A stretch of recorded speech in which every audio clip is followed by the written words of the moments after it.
पाकिस्तान में चुनाव हमारे नाम पे नहीं होता, लेकिन हमारे यहाँ चुनाव पाकिस्तान के नाम पे होता। राम और रहीम के बीच में दीवार लगा रहे हैं। ये दीवारें आज हो सकता है ताली दिलवा रही हो, आप मिट जाएंगे, ये दीवारें भी मिटेंगी। वक्त वक्त की बात है। विश्व इतिहास गवाह है सर, जिस किसी ने भी अतीत की स्मृतियों के साथ छेड़छाड़ करने की कोशिश की, उसको बदलने की कोशिश की, वो इतिहास के फुटनोट में चले गए। इतिहास नहीं बदला। आपकी भी सरकार शुरू में जब बनी थी तो एनडीए गवर्नमेंट या बीजेपी गवर्नमेंट, आप कहते हैं मोदी गवर्नमेंट, अब हो गई ये केजरीवाल गवर्नमेंट। सर ये जो बीमारी है ना, पूरी सरकार व्यक्ति केंद्रित हो जाएगी ना सर। राष्ट्रपति का अभिभाषण कल को आपकी सरकार ना हो, ये मैं अपील बाकी लोगों से भी करूंगा जो सरकार में आएंगे कल को। कल नहीं आएंगे, परसों आएंगे, कभी तो आएंगे। मैं सिर्फ ये कहना चाहता हूं कि सर अभिभाषण को एक नॉन पार्टीजन डॉक्यूमेंट बनाइए। Non partisan document. राष्ट्रपति देश के राष्ट्रपति हैं, उनके सरोकार में देश का सरोकार दिखना चाहिए। माननीय सभापति महोदय, अब दिक्कत ये होती है ना माननीय सभापति महोदय कि अभिभाषण में सर्वेश्वर की एक लाइन थी सभापति महोदय, अगर तुम्हारे घर के एक कमरे में लाशें सड़ रही हो तो क्या तुम दूसरे कमरे में प्रार्थना कर सकते हो? अगर तुम्हारा जवाब हां है तो मुझे तुमसे कुछ नहीं कहना है। इसी यही रख करके बात मैं खत्म करता हूं इस संदर्भ की। सर पैरा 4 माननीय राष्ट्रपति जी के अभिभाषण का है, जो कहता है remembering the past and learning from it. Sir इतिहास की एक अपनी स्मृति होती है और स्मृतियों का एक इतिहास होता है, और विश्व इतिहास गवाह है सर, जिस किसी ने भी अतीत की स्मृतियों के साथ छेड़छाड़ करने की कोशिश की, उसको बदलने की कोशिश की, वो इतिहास के फुटनोट में चले गए। इतिहास नहीं बदला, वो इतिहास के फुटनोट में चले गए। नेताजी सुभाष बोस, अरे देश के नेताजी हैं, आपने उनको इंपीरियल कैनोपी में रखने का, अगर नेताजी कहीं से आ जाते हैं तो कहते कैनोपी मत रख भाई, दिलों में रख, दिलों में रख। मैं ये इसलिए कह रहा हूं, मैंने नेताजी की चिट्ठियां पढ़ी हैं नेहरू जी के नाम, मैंने नेताजी की चिट्ठियां पढ़ी हैं बापू के नाम, मैंने नेताजी की चिट्ठियां पढ़ी हैं तमाम उस दौर के लीडर्स के नाम। कहां कद था नेताजी का, नेहरू जी का, बापू का, पटेल का, और विवेचना कौन लोग कर रहे हैं? मैंने इसी सदन में कहा था कि बौनी समझ के लोग लंबा इतिहास नहीं लिख सकते, लंबी लंबी लंबी लकीर नहीं खींच सकते। एक बार चिंता करिएगा सर, मैं ये कह रहा हूं कि बापू के राम की संकल्पना करिए। अच्छा, इससे पहले एक हल्के में एक बात कहूं माननीय सभापति महोदय, मैं कभी कभी सोचता हूं 1952 में पहला चुनाव लड़ा हमने सर। 52 में हम पार्टीशन से निकल के आए थे, पीड़ा थी बहुत, लाखों लोग मारे गए उधर और लाखों लोग मारे गए इधर। लेकिन सर 52 का चुनाव हुआ था समावेशी विकास पर, रोजगार पे। 70 साल बाद हम चुनाव लड़ रहे हैं किस चीज पे? देख लीजिए। मुझे तो कभी कभी ताज्जुब होता है कि पाकिस्तान में चुनाव हमारे नाम पे नहीं होता है, लेकिन हमारे यहां चुनाव पाकिस्तान के नाम पे होता है। अब मैं तो कह रहा हूं कि जिन्ना कहीं भी होंगे सोच रहे होंगे कि जो जीते जी मैंने नहीं पाया, भाजपा वालों ने मुझे मरने के बाद दे दिया। ये मैं समझता हूं हम सब के लिए सर चिंता का विषय होना चाहिए। सर मैंने कहा था कि बापू के राम, जब इतिहास की बात करते हैं सर, ये किताब है प्रार्थना खंड, बापू की किताब है, बापू की प्रार्थनाओं का संकलन है। मैं आग्रह करूंगा सब पढ़ें। जब नोआखोले से लौट के आए बापू, बहुत पीड़ा थी, उन्होंने अपना प्रार्थना बदल दिया। वो प्रार्थना भजमन प्यारे सीताराम की जगह भजमन प्यारे राम रहीम, भजमन प्यारे कृष्ण करीम। आप क्या कर रहे हैं? कृष्ण और करीम के बीच में कटीली दीवार लगा रहे हैं, राम और रहीम के बीच में दीवार लगा रहे हैं।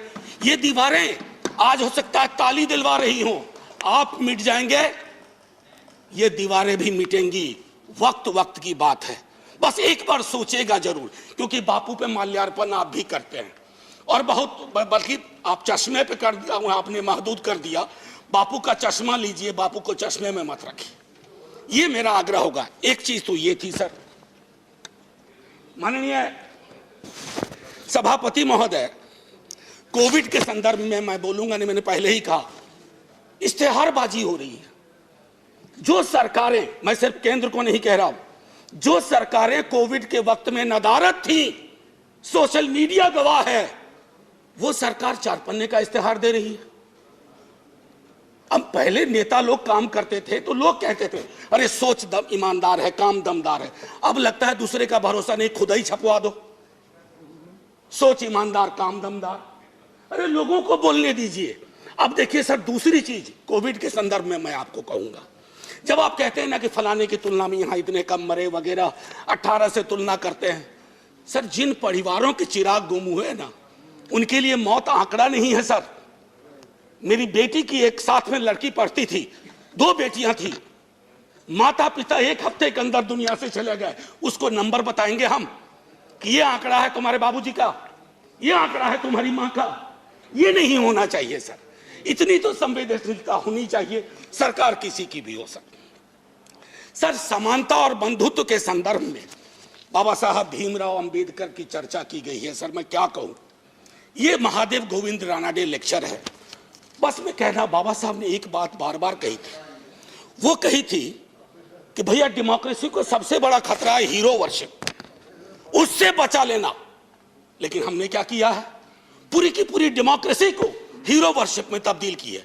आप कहिएगा पहले भी हुआ था, अरे जब पहले हुआ तो अच्छा नहीं था, अगर आज हो रहा है तो बुरा है। क्या हो गया सर, आजकल देखिए शब्दावली बदल गई है।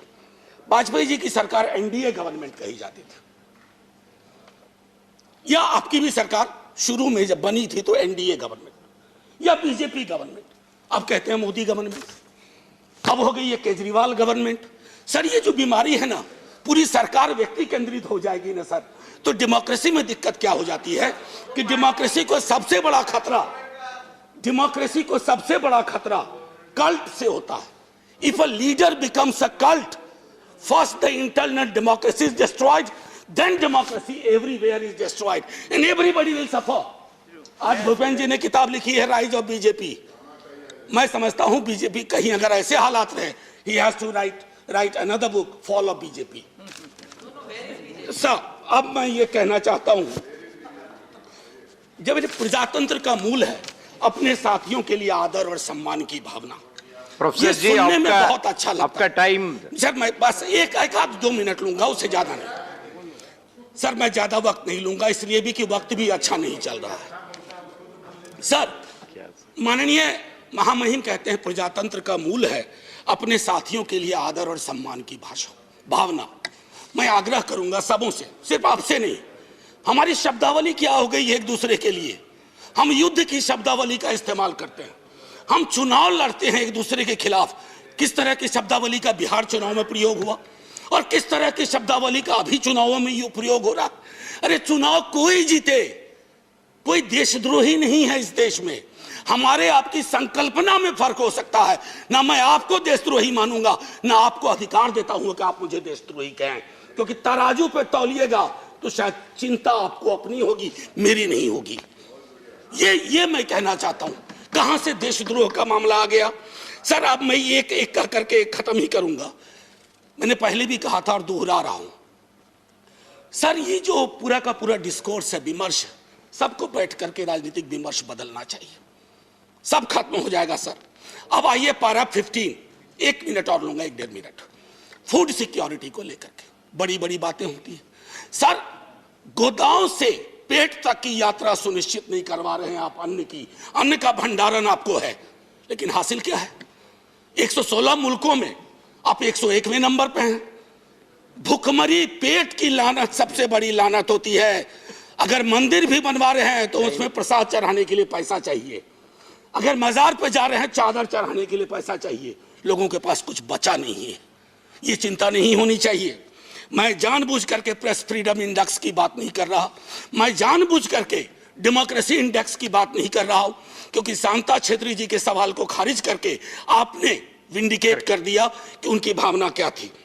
सर पैरा 70 आखिरी ही है, पैरा 70 में आते हैं एक भारत श्रेष्ठ भारत। सर बिहार इसमें आता है या नहीं आता? या बिहार से 39 सांसद ले लिए, बिहार का काम खत्म? सर मैंने पहले भी कहा था, अब बिहार ज्वालामुखी के ढेर पे है। लालू जी के टाइम से उस सदन में बात शुरू हुई, फिर राबड़ी जी हमारे मुख्यमंत्री, अभी नेता प्रतिपक्ष मुख्यमंत्री नीतीश कुमार जी और पूरा भी भाजपा का बिहार विधानमंडल दल हाथ जोड़ के प्रधानमंत्री जी से कहा कि प्रधानमंत्री जी बिहार को विशेष राज्य का दर्जा दीजिए, ये दर्जा दीजिए। ये खैरात नहीं है। बिहार नहीं तरक्की करेगा तो देश की तरक्की में कभी 4 चांद नहीं लगेंगे, 2 चांद छूट जाया करेंगे, क्योंकि वो दोनों चांद पूर्वांचल से आएंगे। इसका आपको ध्यान रहे। सर, मैं एक आखिरी कहूंगा, चंद्रशेखर जी के साथ बहुत लोगों ने काम किया है। उन्होंने एक बात कही थी बड़ी मार्मिक, रहबरी के सवाल में। घर के डिजाइन में आमतौर पर मतभेद हो सकता है सामान्य दिनों में, लेकिन जब घर में आग लगी हो ना, तो डिजाइन में मतभेद नहीं होता है, सबको मिलकर आग बुझाना चाहिए। आज वो परिस्थितियां हैं। मैं इसलिए कह रहा हूं कि उन्होंने भी असंतोष के लक्षण बताए थे बिहार जैसे राज्य में, कि दिल्ली की नीति और नीयत की वजह से। मैं आपसे आग्रह करूंगा आपके माध्यम से कि महामहिम संज्ञान लें। और आखिरी सर, ये किताब है, मैं आग्रह करूंगा कश्मीर के बारे में। मेरे दोस्त, मैंने बार बार ये कहा है कि कश्मीर जमीन का टुकड़ा नहीं है, जम्मू जमीन का टुकड़ा नहीं है, लद्दाख जमीन का टुकड़ा नहीं है। जिंदा लोग बसते हैं। अगर आप यहां से नॉर्मल बोलते हैं तो घाटी में नॉर्मल लगना चाहिए। और मैं इसलिए भी कहूं कि ये लाल चौक एक यंग लड़के ने लिखी है सर, बिहार का लड़का है, उसने ये बात लिखी है और कहा है कि नॉर्मैलिटी कैसे रिस्टोर की जा सकती है। सब पढ़ें। और आखिरी में sir 30 second sir, north east के बारे में चर्चा हुई। 14 सिविलियंस की बर्बर हत्या हुई। क्या वो भारत के नागरिक नहीं थे? क्या उनके लिए एक शब्द नहीं होना चाहिए था? इसलिए मैं कह रहा हूं कि अभिभाषण सादा डॉक्यूमेंट ना हो, दर्द और पीड़ा हो, उसमें सब कुछ हो, ताकि वो हमारा अभिभाषण हो, आपका अभिभाषण हो, सबका अभिभाषण हो। बस इतना कह करके सर, जय हिंद।